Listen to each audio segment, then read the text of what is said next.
ينشر الهدي إيمانا وموعظة فبالجهالة قد خابت مساعينا غابت مناقبنا واسود حاضرنا غابت مناقبنا واسود حاضرنا وأوشك اليأس أن يغشى أمانينا. Assalamu alaikum wa rahmatullahi wa barakatuh. Ahlan wa sahlan wa marhaban bikum. Welcome to another edition of the Sulaimaan Ravat Show. We are coming to you live this evening from our studios here in Sunny Hill, Johannesburg. Last week we were live and not live. I was live prior to the program from the ASRI conference that was taking place at the Wanderers Club also in Johannesburg. And then the actual program had to be pre-recorded because I was there at the ASRI conference. Now, some of you may have watched the Gala dinner on Friday night where Cyril Ramaphosa, the Deputy President, had spoken. You may have also watched where we had the CEO of ITV Networks, that's Farhad Umar. He had also spoken on that night, and Moulana Ibrahim Bam and others. And as you would know by now, the theme was on the National Development Plan, and Cyril Ramaphosa being the person who was part of the National Planning Commission, being the person who, together with Trevor Manuel, was in the forefront of leading this particular planning commission that put together the National Development Plan. He was the right person, apart from the fact that he's currently the Deputy President. And full house, as you may have seen, for those of you who did see the visuals last week. But that was to be expected, to be honest. You know, if you have the Deputy President coming to a function, it is to be expected that you would have a great number of people attending, a great degree of interest, a great degree of people wanting to know more, wanting to listen to the Deputy President, just wanting to be in the same room as the Deputy President. But what really surprised me was the day thereafter, the day of the actual conference. Friday night last week was the gala dinner, but Saturday morning and Saturday afternoon was the actual conference. And what happened there was that there were 8 sessions, 2 of them running parallel, 8 panel discussions in 4 sessions. So in the first session, you had 2 panel discussions in 2 different rooms. The one was on crime or safer communities, and the other one was on education. Then you had a bit of a tea break, and you had 2 more panel discussions. One was on health, and the other one was on corruption, and the one on corruption is the one I chaired. Then you broke for lunch and Zohar, and in the afternoon you had 2 more sessions with 2 panels in each, and in that way 8 topics from the National Development Plan were covered. And in each panel there was a moderator, and the moderators primarily came from the media space, the different Muslim radio stations. I represented Radio Islam there as a moderator. There was a representative from Radio Ansar. There was a representative from Voice of the Cape. There was a representative from Muslim Views from the Daily Vox, etc. And also you had panelists then from government, opposition political parties, from civic organizations, civil society, analysts, academics, and then you had people in the crowd. And that's what really surprised me, because I thought in my mind, to be honest, that on Friday night we would have a full house. You know, people were actually fighting for tickets, not in the literal sense, but that people were really, you know, trying to see who can get me a ticket, who can arrange me a ticket, isn't there a way that I can get in? But Saturday I expected the participation to be somewhat disappointing, and that's where I was so pleasantly surprised, where we saw full house sessions for some of those panel discussions, and it was really amazing. And that panel discussion that I chaired and that I moderated on corruption, unfortunately ITV viewers did not get to see it live on Saturday. You got to see what happened at the gala function live on Friday night. So Ramaphosa's speech and Moulana Bam's speech and Farhad's speech, that was transmitted live to the viewers of ITV. But on Saturday, those panel discussions were recorded. And tonight, we are going to be playing you 3 snippets from that panel discussion on corruption. The first snippet is where you will see myself introducing the topic, and then Praveen Gordon speaking on the issue of corruption. And then the second snippet is where Floyd Shivambu, who is there representing opposition political parties. And the third is where some of the other panelists that were part of that panel on corruption, the other 2, or the other 3 rather, Professor Farid Isaaq, you had Shaukat Faiki, the former Auditor General, as well as the Deputy Public Protector. Now what's happening there, these clips that you are going to see, is all from the first round of the panel discussion, where they gave the introductory remarks, you know, the overall overarching remarks. After that, there was questions from my side, and then questions from the floor, and then they were cross-questioning each other, and it got quite robust, quite interesting, quite entertaining at times. There was a bit of quite a bit of humor and light-hearted comments, especially between Minister Praveen Gordhan and Floyd Shivambu. But unfortunately, we don't have the time to take you through the entire panel. Perhaps ITV at some point will play out the entire panel discussion. It was just under 2 hours. We overshot by 20 minutes because there was quite a bit of questions coming from the floor. It was a packed room. But today we've taken out 3 snippets for you, 10 minutes each. We will play the first one, and then after that, I'll make a few comments, and then we'll play the second one, and we'll discuss it, and then the third one, and by then we should be at the end of this particular program. But I'm sure these recordings will go up on the website, and I'm sure the audio of these recordings are up on the websites of the stations that broadcast the radio stations. So if you really want to listen to the entire panel discussion, you may do so in that way. So right now, let's take a look at that first clip. The key for this conference, the Muslim Civil Society Conference, is the National Development Plan. And the topic for this panel discussion is fighting corruption. Now, Trevor Manuel, who was one of the leading figures who spearheaded that development plan, he made an interesting statement. He said, the greatest threat to the National Development Plan is corruption. The greatest threat to the National Development Plan is corruption. So you can see the relation between the specific topic of this session and the overall theme and topic of the conference. That statement in itself speaks volumes about the relevance. But broader than that, corruption is a word that we hear often in South Africa. From politicians, from media, law enforcement officials, academics, around the braai stand, people have opinions. Either they are venting frustration, they are raising alarm, they are highlighting concern, or they are offering their 50 cents worth regarding corruption on a very, very, very regular basis in this country. Corruption has taken a very key focus area. It has become a key focus area in the media. Many media stories in the last 20 years or so have centered around corruption, the biggest stories. It's also become a stumbling block in the path of the progress of our young democracy. Now, as we know, when a society or a country is crippled by corruption, it results in there being less money available for those who need it most. That's the bottom line. When it comes to corruption, those people who need it most get the crumbs. They don't even get a slice of the pie. Corruption eats into the nation's wealth, and it channels money away from those projects and those people that are most dependent on it. Every rand that goes into the pocket of a corrupt politician, corrupt official, corrupt businessman is a rand that is stolen from a pregnant woman who needs healthcare. It is a rand that's stolen from a boy or girl who requires education. It is a rand that is stolen from a community that requires water, roads, and schools.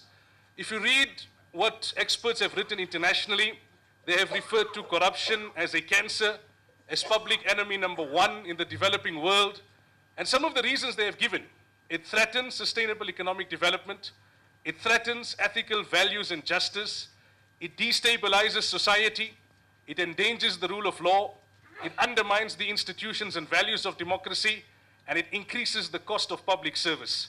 According to a Corruption Watch statement of 2012, 56% of South Africans have been party or victims to corruption. Either they've been party to corruption or victims of corruption. Willie Hofmeyer, the head of the SIU, told Parliament back in 2011 that 25 to 30 billion rands of government's annual procurement budget alone was lost to corruption, incompetence, and negligence.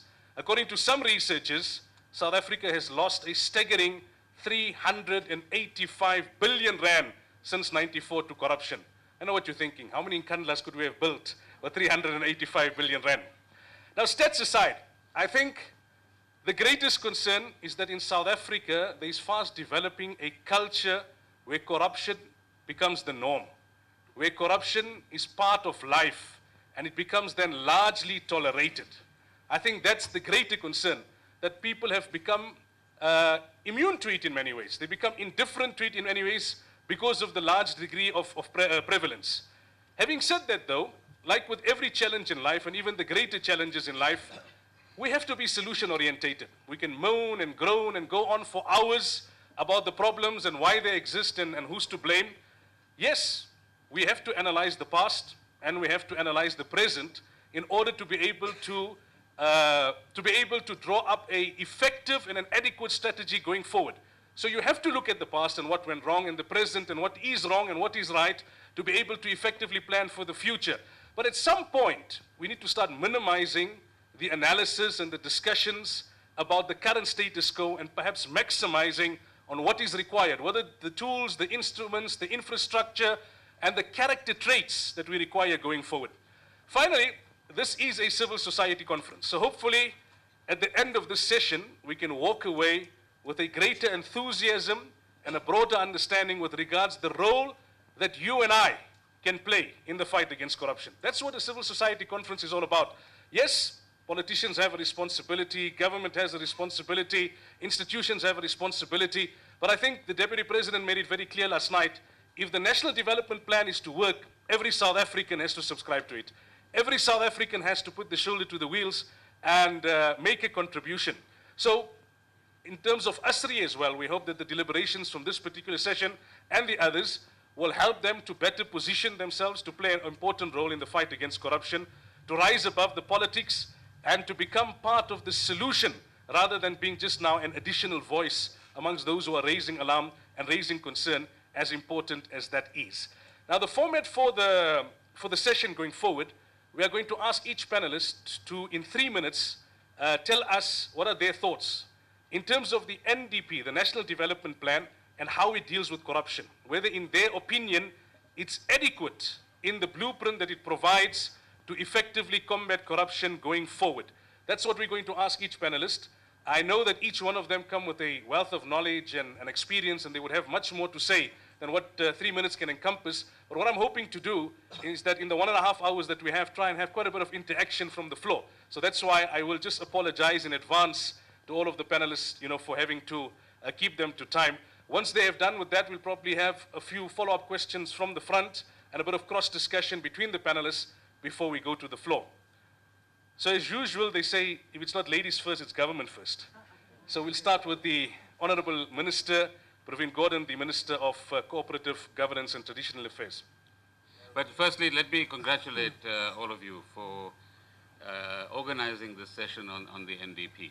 I think it's important that in a country where we have so many diverse views, so many differences, so many perceptions, which are informed by various factors, that we find some common platform on which we can begin to, on the one hand, agree, philosophically, if you like, but on the other hand, debate and discuss and disagree as well, in order that we can begin the search for this better South Africa that all of us want. Secondly, all of us want a South Africa that's better than what we have, and all of us want a South Africa different from what we had before. But producing a new South Africa doesn't happen just by decree. Just as much as we had to struggle against apartheid to produce a country where we are today, this kind of struggle, if we borrow from Frelimo, our luta continues in a new form. And it requires a wide range of actors to participate. Represent, well, if you say I represent government, well, I would say that in government we don't want corruption. I would say in government we want a set of institutions, both outside of government and inside government, which will, inverted commas, be pure. But I think history shows that wherever there are human beings, there's going to be naughtiness. So show me one place where there are human beings, where everything is clean, it's ethical. What we have, history is about a constant struggle between right and wrong, between one set of values and another. And that struggle will continue into the future, as it will be around this issue of whether we have corruption, what kind of corruption, and so on. In my experience, corruption is a major challenge. It takes various forms, it evolves in various ways. So in the old days, you would have had old-style business magnates who would influence governments and say, give me that policy on mining so I can make more money and I can extract more and I can treat my labor badly. That's corruption. You would also have had public servants that were extracting for themselves, just as you have today. And exactly as the chairperson was pointing out, these are the people who put themselves first before they put the public first. So we all speak in the name of the people. But often the people is a mask for various types of self-interest. And what's important in civil society and society more generally is to cut through that mask. The Honorable Floyd Shivambu. My name is Bunat Baleka. Just take it easy. Thank you very much. I think there's more than one microphone which is on. Oh, this. Thank you very much, Chair. Just briefly on the NDP, I want to take you back to like 2004 period onward. You will know that. Okay, I apologize for that. It went from the first clip directly into the second clip. But there you saw in that introduction, I think 2 points were key. The first is that every cent that we lose to corruption is a cent that has been stolen from those people who need it the most. Every cent that goes in the pocket of a corrupt politician or a corrupt businessman or a corrupt official, that cent could have been used by somebody who really needed it. And the big problem about corruption in South Africa is, as referred to in the introduction, is that it's becoming a norm. It's almost become normal practice. And later on in that panel discussion, because it was a civil society conference, right? So it's very easy to talk about how government officials are corrupt and politicians are corrupt. And then, you'll say, yeah, but what about the private sector? And people will say, yes, there are many businessmen that are corrupt because in tender fraud, for example, the government official on the one hand may be corrupt, but who's corrupting him on the other hand? Who wants the tender? It's coming from the private sector. But what about ordinary people on the ground? People who are not involved in tenders. They're just ordinary people, but they're giving money for cool drink.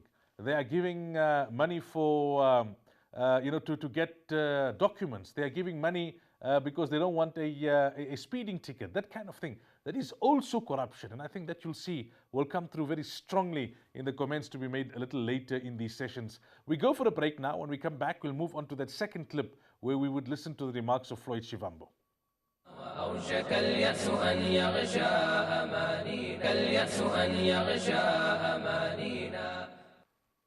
Okay, welcome back. If you've just joined us, we're playing you snippets from the ASRI conference, Oval Socio-Economic Research Institute conference, the launch conference on the National Development Plan that took place last week, Saturday. You would have seen visuals if you were watching last week, Friday evening, from the Gala dinner, which was a precursor to the conference where Cyril Ramaphosa spoke.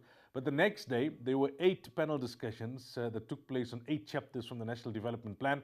And I chaired the one on corruption, and we're playing snippets from there. Before the break, we saw the section where there was an introduction, and Praveen Gordon made a few remarks. And now we will look at some of the remarks that were made by Floyd Shivambu. And he, as many would know, is the Deputy President of the EFF, and he was representing the EFF at this panel. The Honorable Floyd Shivambu. My name is Bunat Baleka. Just take it easy. Thank you very much. I think there's more than one microphone which is on. Oh, this. Thank you very much, Chair.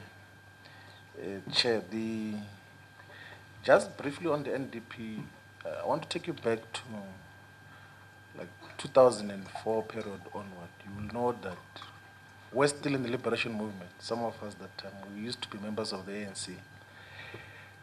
The dominant rhetoric that time was that poverty will be halved by 2014. 30% of land will have been redistributed by 2014.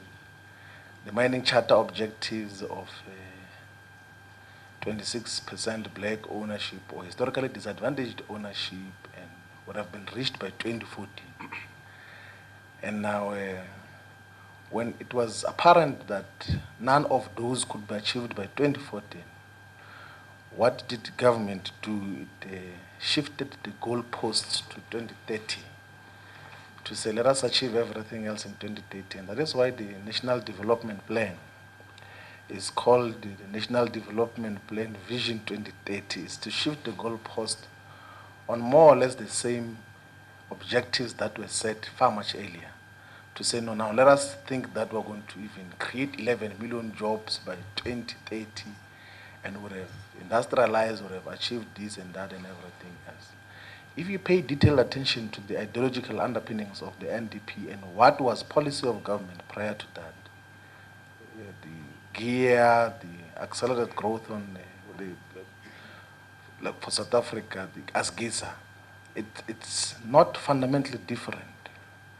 in terms of what it seeks to achieve and the methods that are being employed to achieve those objectives. I don't think you must be hoodwinked as civil society to believe that the NDP represents a different framework of where we can go. Now, speaking about corruption, there are two forms which we can talk to of corruption. One is with regards to government-related corruption, which is inherent in the current design of the state. It's inevitable to have massive corruption of bribes, and because the state is incapable. The South African government and state are incapable to do anything. They have to rely on private providers to supply them with even pens, with stationery. They can't send someone from the office to go and buy stationery. There must be a tender for stationery. There must be tender for food. There must be tender for paper. There must be tender to build bridges. There must be tender to build houses. There must be tender for everything. And what happens when you've got tenders and contracts for each and everything else? Those who are competing for tenders, they use money to give public officials in order to get the tender. That is why in local government, in provincial government, in national government, most of the resources are directed to the pockets of politicians and of public servants. That is what happens. That is what you're confronted with. The levels of bribery are possibly at 90%. Almost all tenders that are issued by the state, someone has to pay a bribery to a public official to get that tender. It's a reality, and that is the manner in which it has been approached. The NDP does not propose anything different to that. It is only the EFF in one of the founding cardinal pillars that says that we need to build state capacity where the government and state will be able to deliver its own services. Instead of having to issue a tender to close a pothole, I mean, you'll have to deal with that in a much more different way. Now, the second component which I want to talk to is grand-scale corruption, which is committed by the private sector, by the multinational corporations which are existing in South Africa, particularly in the mining sector, mainly because of lack of adequate legislation to monitor that. In almost all multinational corporations in South Africa, they avoid taxes by creating subsidiary companies in outside parts of the world, in the countries called tax havens. And then they sell goods and services to themselves. They overbloat the overheads. They bloat their overheads and so that they can avoid taxes in South Africa. And in terms of the scientific research, South Africa has lost billions of rands, actually trillions of rands over the past 10 years to such kind of corruption. But because we have got an incapable state which is indebted to mining capital, it's unable to deal with that much more decisively. And we have brought all evidence to Parliament, to SARS, to anyone, to the Reserve Bank, that here's evidence. The Reserve Bank even confirms that these billions of rands which are being shifted by the multinational corporations, but nothing is being done. There has to be decisive action in terms of how we move forward. And the NDP, by the way, is not a solution on how we move forward. And what does the ANC do with all these things? It criminalizes institutions that deal with corruption decisively. There was corruption in Nkandla, it's a reality.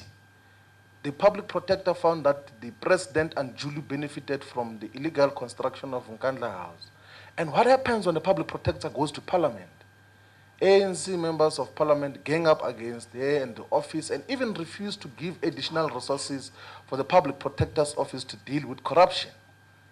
Because the reality of the matter is that all these other institutions that exist are not dealing with corruption in a decisive way which inspires public confidence. Majority of the cases that are in the courts to deal with corruption, they get delayed and postponement after postponement. There's no clarity of what is happening.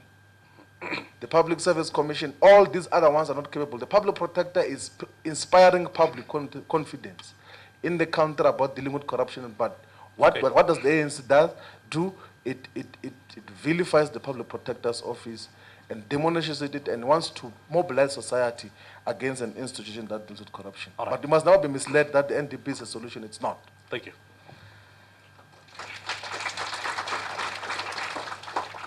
We will now ask the Deputy Public Protector Advocate Kevin Malunga for his opening remarks.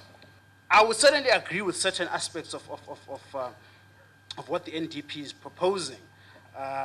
But I'm not seeing a situation where there are consequences. Because when people are found out to have their hand in the cookie jar, and I was just telling Minister Gordon that the majority of complaints that we receive as Public Protector South Africa are against municipalities. You find someone has interfered in this or that tender, or has been involved in that or other mischief.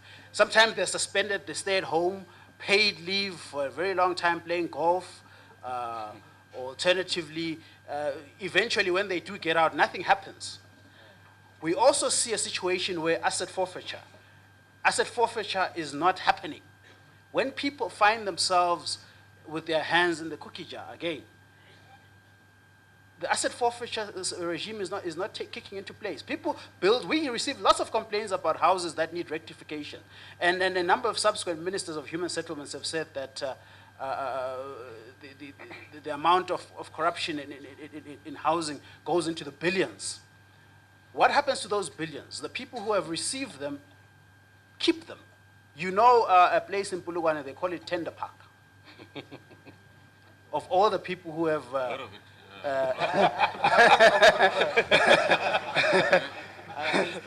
It puts in timeline to the I don't know, maybe there's a resident of Tender Park. Now, a lot of those gains are ill-gotten gains, all right? But what happens when someone has built a house that is, the roofs are leaking? We receive complaints about all those things. Because I think, I don't want to undermine what Honorable Shivambu has been mentioning about Ngandla and all these other things, but the majority of complaints that we receive about the suffering of the ordinary person, the poorest of the poor, you see, so and that's where it hits hard, where corruption hits hard, because those are the people who it steals from. So those people, they get to keep the ill-gotten gains and so forth. So I think part of it is that there are certain interventions where we need to really see the teeth biting at organizational level, in terms of the employees of government, and of course there's that suggestion with the National Development Plan. And we need to see a situation where people believe that, for example, the criminal justice system works, that they don't believe that they will get away with it. So there are many things that at a political level and probably at a legislative level and at a practical level. And of course, then again, there's also you, the South African public. You need to stop paying cold drinks when you're stopped, because that is corruption. You are also partisan in the, Well, just to pick up on the thought there, stop paying cold drinks to the Metro Police, to the traffic officers. That is also corruption. It's an important point. You see, when it comes to contentious issues, we are very willing to talk about how the opposite party needs to change. And yet, yes, they may have to change, or they definitely have to change, or they definitely have to carry a greater burden of the responsibility, in this case government, in this case public officials. But we also have to see, where do we have to change? And what mindset shift needs to take place within civil society, within ordinary South Africans. Interesting there, the Deputy Public Protector talking about how the majority of complaints that they receive is against municipalities. Yes, the Nkandlas and that kind of thing, it's big money. It receives a lot of prominence in the media because it implicates the president. But municipalities, fraud that's taking place at local government level. You've got local government, provincial government, national government, local government level. A lot of that, it just goes under the radar because that mayor may not really be known, or that councillor may not really be known, and they're involved in huge fraud, millions of rands, hundreds of millions of rands, and that they get to keep that ill-gotten gains. There isn't that, that consequence, that real bite, where if you get caught, you lose everything.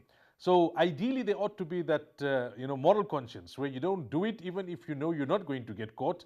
But in the absence of the ideal, there ought to be the fear, the genuine fear of consequences. And prior to that, we were listening to Floyd Shivambu. He makes a valid point that the National Development Plan, in many ways, is a plan.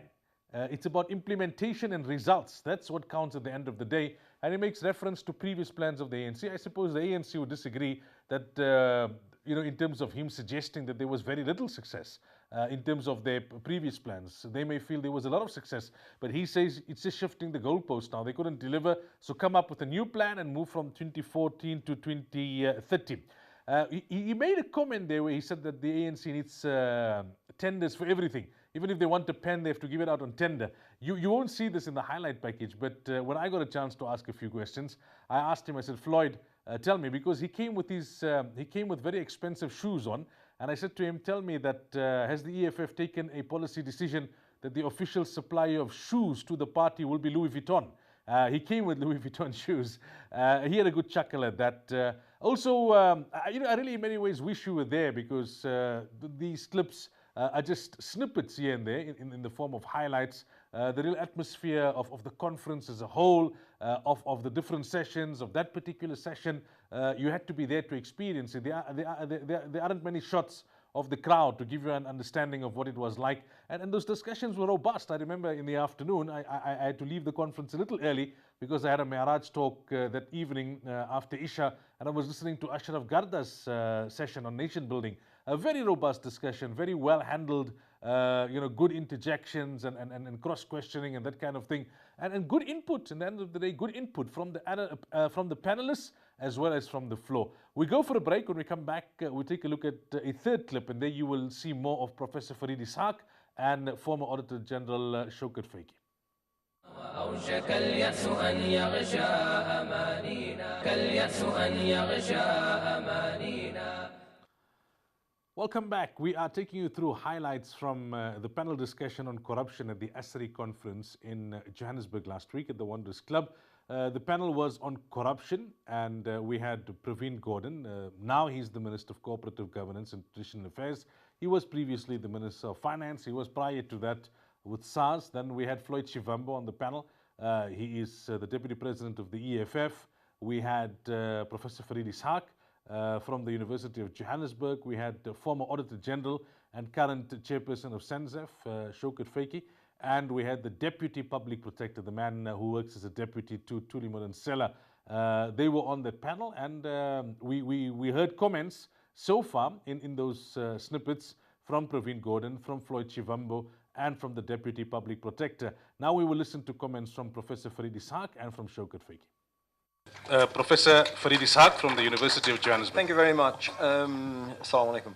I'm absolutely delighted to be speaking at a panel sponsored by Radio Islam. It's a particular delight to me, especially for those of you with long memories. For those of you with short memories,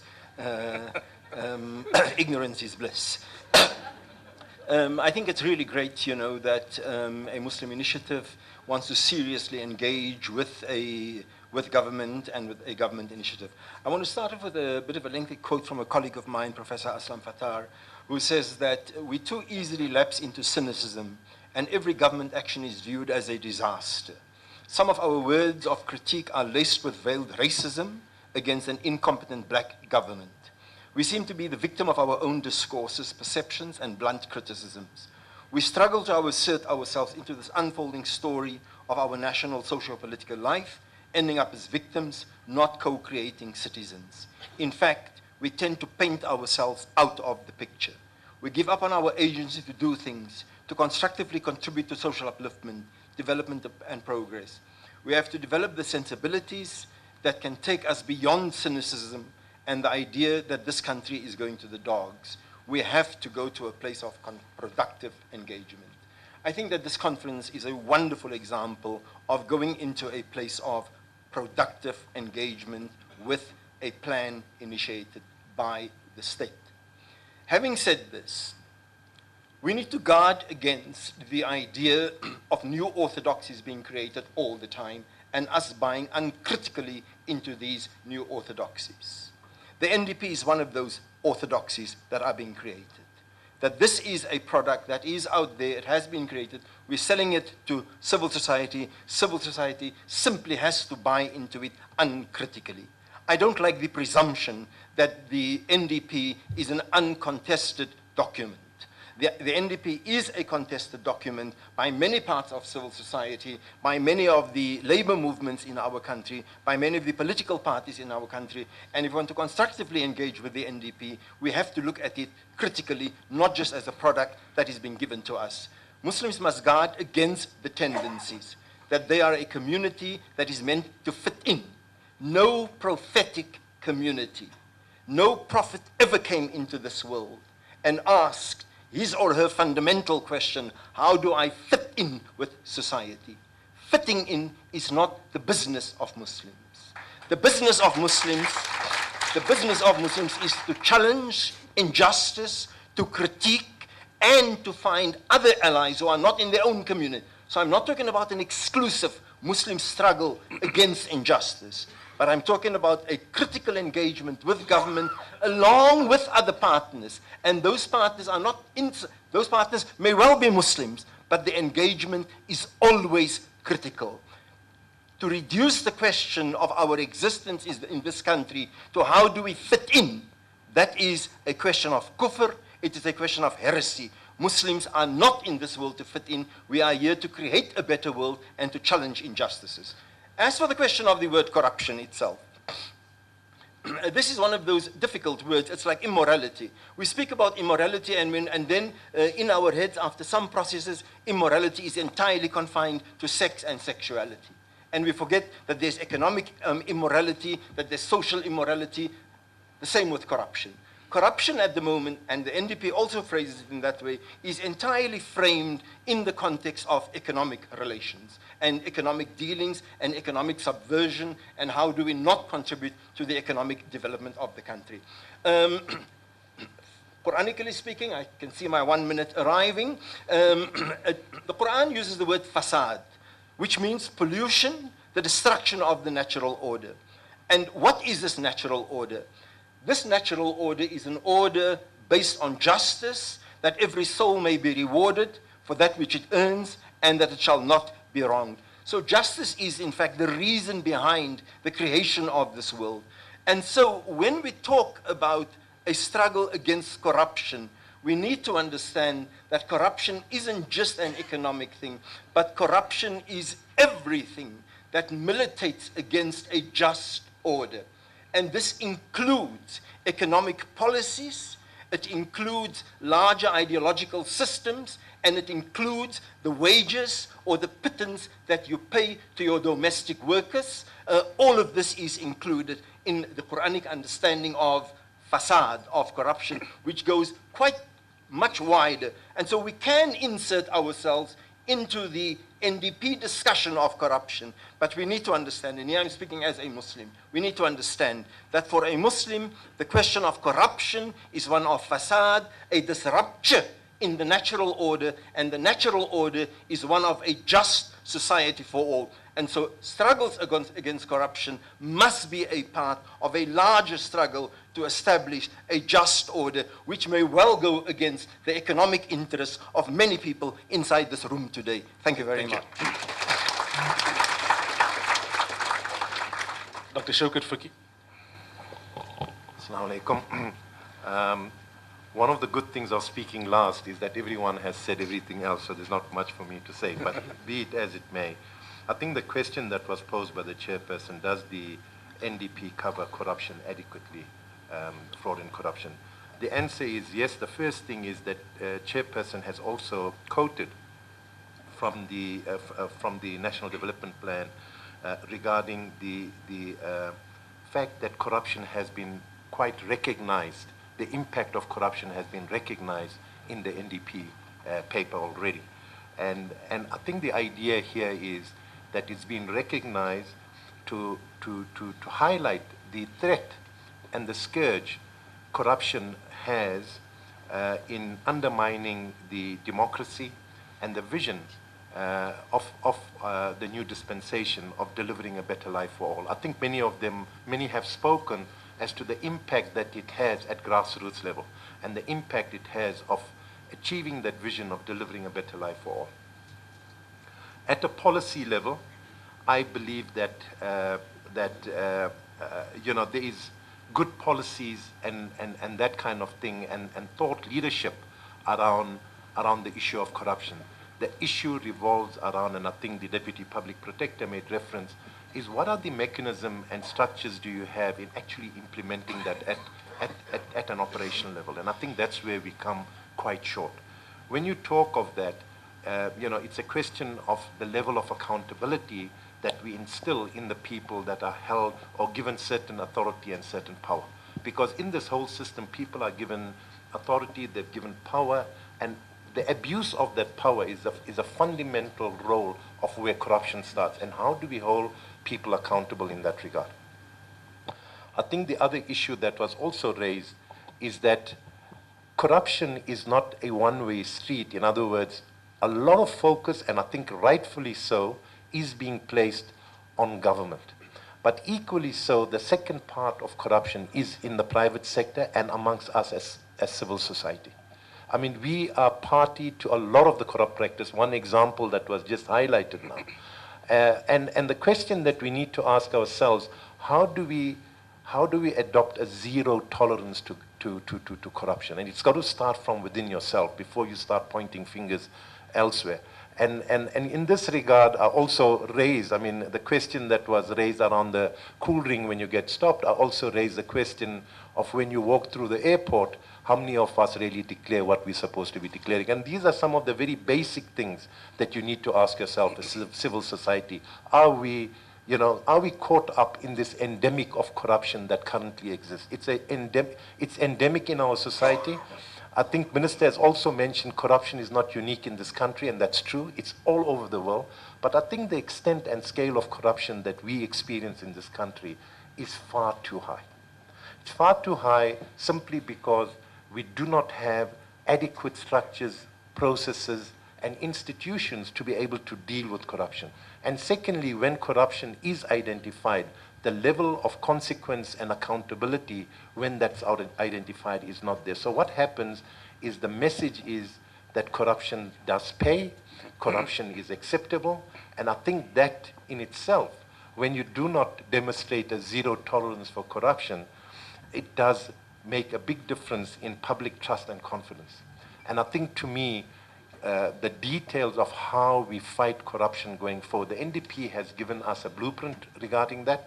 I think the devil is in the detail, and I think everyone, including government, private sector, and civil society, has to play a role in making sure that we fight this corruption and we adopt a zero tolerance to corruption going forward. Thank you.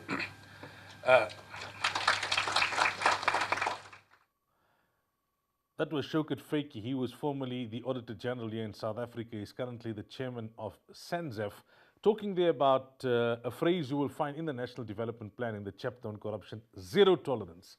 It's not going to be tolerated at all. It's not going to be tolerated at all.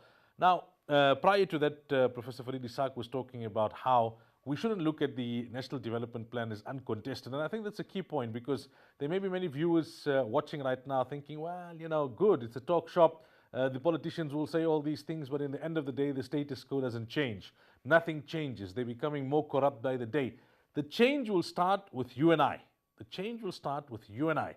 You see, we can sit the whole day and complain about the darkness. And we're very familiar with darkness now, because in South Africa, Eskom has become Ishkom.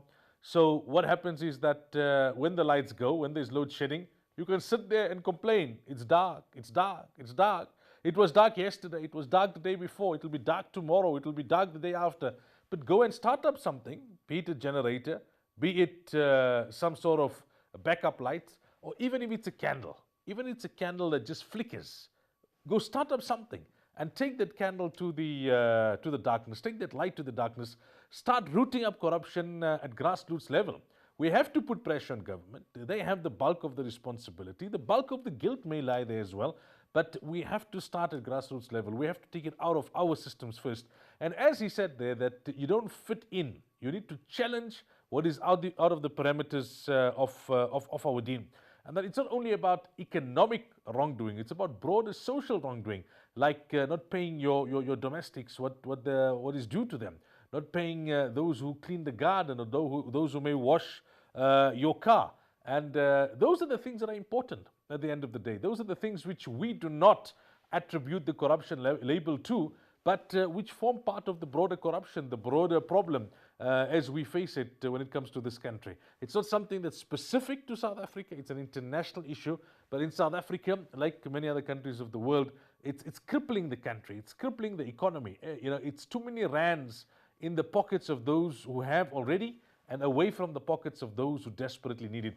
But anyway, those were just a few snippets from the one panel discussion that took place out of 8 at the ASRI conference, which was Saturday last week. There were 8 topics: education, health, safer communities, winning crime, corruption, nation building was also one of them. And they all 8 are from the National Development Plan. The National Development Plan is not cast in stone, but we have to start reading these things. Go online and read the National Development Plan, read the chapters, be part of the discussion. We have a religious obligation, we have a moral obligation to contribute. We don't just fit in, as was mentioned. We have to contribute. We have to say, this we agree with, this we don't agree with. We feel this will work, we feel that won't work. And I think we need to compliment ASRI. They really pulled it off. It makes me think, 7, 8, 9 months ago, it was a concept, it was an idea that people had. And when they started putting the wheels in motion, how quickly those wheels started to turn, and how quickly, alhamdulillah, the ball started to roll. And they pulled off a good gala dinner and a wonderful conference thereafter. But now is the key period. Now is when we hope that they will be able to sustain it, and they will be able to keep this vehicle going forward. And the idea of bringing those snippets to you was that many of the ITV viewers would have seen the gala dinner on Friday night, but they would not have seen what happened in the panel sessions because that was not broadcast live. But all of those panel discussions were recorded in full. We just brought you a few snippets. They were all recorded in full, and I'm sure at some time in the future, ITV management will take a decision and they'll play out those panel discussions in full, and I'm sure you'll find them very enlightening and very interesting. It brings us to the end of this evening's program. We request your du'as. Very blessed days now. The countdown to Ramadan is indeed on. It's about 3.5 weeks, people. May Allah wa ta'ala grant us barakah in this month of Sha'ban, and may Allah prolong our lives not only to witness Ramadan but to witness the completion of Ramadan as well. And may Allah make this the best Sha'ban, the best preparation in our lives for Ramadan, and may He make the Ramadan to come the best Ramadan in our lives. Ameen ya Rabbal Alameen. Until next time, fi amanillah. Assalamu alaikum wa rahmatullahi wa barakatuh. وأوشك اليأس أن يغشى أمانينا اليأس أن يغشى أمانينا فاستنهضي همما فالمسجد الأقصى ما زال يدعونا ندي على الفتية الأحرار في زمن أضحى به الحق بالخذلان مدفونا فبالجهاد بنى الإسلام قوته وهل لغير القوي الناس يصغونا رباه هيئ لنا من أمرنا رشدا فأنت من بالتقى والدين يهدينا أدعوك يا أمتي فاستنهضي همما فالمسجد الأقصى ما زال يدعونا ندي على الفتية الأحرار